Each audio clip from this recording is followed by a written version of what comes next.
முல்லை முள்ளால் எடு என்ற பழமொழிக்கு ஏற்ப கொசுக்களின் எண்ணிக்கையை அதே கொசுக்களின் உதவியுடனே நிறுத்த புதிய செயல்முறை ஒன்று கண்டுபிடிக்கப்பட்டுள்ளது. அந்த செயல்முறை என்ன, இது எப்படி செயல்படுகிறது, இதன் மூலம் நடக்கும் நன்மைகள் என்ன என்பதை தற்போது பார்க்கலாம். மனிதர்களை கொல்லும் உயிரினங்களில் முதலிடத்தில் இருப்பது சிங்கமோ புலியோ கிடையாது, அது சாதாரண கொசுதான். இந்த கொசுக்கள் கடிப்பதால் ஏற்படும் வைரஸ் தொற்றுக்கள் மூலம் ஆண்டுதோறும் 10 லட்சத்திற்கும் அதிகமானோர் உலகம் முழுவதும் உயிரிழக்கின்றனர். சுகாதாரம் குறைவாக உள்ள இடங்களில் அதிகமாக பெருகும் இந்த கொசுக்களை அழிப்பதற்கு பூச்சிக்கொல்லிகளை தான் பலரும் பயன்படுத்தி வருகின்றனர். ஆனால் அந்த கொசுக்களை வைத்தே அதன் தலைமுறையை முடக்க புதிய டெக்னிக் ஒன்றை அமெரிக்காவில் உள்ள நிறுவனம் ஒன்று கண்டுபிடித்துள்ளது.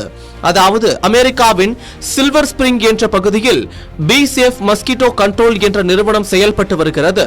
இந்த நிறுவனம் அமெரிக்காவின் தலைநகர் வாஷிங்டன் டிசி முழுவதும் சுமார் 6 லட்சம் கொசுக்களை வரும் கோடை காலத்தின் அன்று வெளியிட இருப்பதாக அறிவித்துள்ளது. இவ்வாறு வெளியிடப்படும் கொசுக்கள் அனைத்தும் ஆணாக இருப்பதால் இது மனிதர்களை கடிக்காது. இது மட்டும் இன்றி இந்த கொசுக்களில் வோல்பாக்டீரியா என்ற இயற்கை பாக்டீரியாவும் செலுத்தப்படுகிறது. இந்த கொசுக்கள் இனப்பெருக்கம் செய்யும் போது அதனுடன் இணையும் மற்ற பெண் கொசுக்கள் முட்டைகள் பொறிக்காமல் மலடாக்கப்படும் என்று தெரிவிக்கப்பட்டுள்ளது.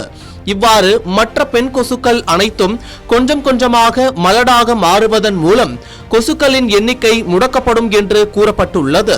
பாரம்பரியமான முறைகளை விட இந்த செயல்முறையின் மூலம் கொசுக்களின் உற்பத்தி பெருமளவில் தடுக்கப்படுவதோடு சுற்றுச்சூழலுக்கும் பாதிப்பு ஏற்படுவதில்லை என்று சொல்லப்பட்டுள்ளது. சிங்கப்பூர் போன்ற நாடுகளில் இந்த திட்டம் நடைமுறைப்படுத்தப்பட்டு அங்கு கொசுக்களின் எண்ணிக்கை 90% வரை வெற்றிகரமாக குறைக்கப்பட்டுள்ளது. எனவே தற்போது அமெரிக்காவிலும் இந்த திட்டம் தொடங்கப்பட்டு இருக்கிறது.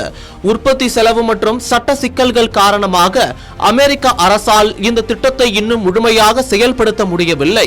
எனவே தனியார் சேவைகள் மூலம் இதனை விரிவுபடுத்தி எதிர்காலத்தில் செலவை குறைத்து பெரிய அளவில் செயல்படுத்த இந்நிறுவனம் திட்டமிட்டுள்ளது. இந்த நிறுவனம் மட்டும் இன்றி கூகுள் நிறுவனமும் 3.2 கோடி கொசுக்களை புளோரிடா பகுதியில் வெளியிட அரசிடம் அனுமதி கேட்டிருப்பதாகவும் சொல்லப்படுகிறது.